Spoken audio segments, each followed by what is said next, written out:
1978 বাংলাদেশের একটি ছোট গ্রামে একটি অদ্ভুত ঘটনা ঘটে, যা আজও লোকজনের মধ্যে রহস্য সৃষ্টি করে।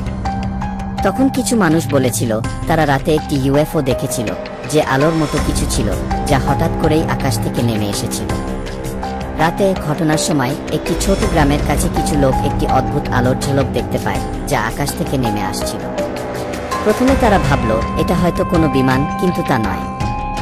আলোর এই রহস্যময় উপস্থিতি কিছুটা ভিন্ন ছিল।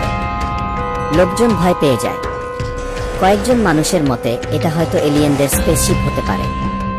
তারা বলেছিল, এত আলো, এটা কিভাবে একটা সাধারণ বিমান হতে পারে। তাদের মনে হয়েছিল যে এই আলো আসলে কোনো অজানা মহাকাশযান থেকে এসেছে। ঘটনার পর কিছু বিজ্ঞানী ও সংবাদ মাধ্যম এই ঘটনা নিয়ে তদন্ত শুরু করে, তবে তারা কোনো দৃঢ় প্রমাণ পায়নি। এটি শুধু একটি রহস্যই থেকে যায়। এই ঘটনার পরে বাংলাদেশের বিভিন্ন জায়গায় এই আলোর সাদৃশ্য দেখা গিয়েছিল, কিন্তু কোনো কিছু সুনির্দিষ্টভাবে প্রমাণিত হয়নি।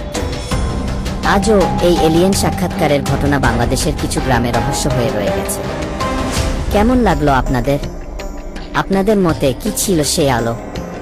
এটা কি এলিয়েনদের শিপ ছিল, না ছিল অন্য কিছু? এই রহস্যময় ঘটনা কি সত্যি ছিল? আপনার মতামত জানাতে ভুলবেন না। আরও এমন রহস্যময় গল্পের জন্য আমাদের সঙ্গে থাকুন।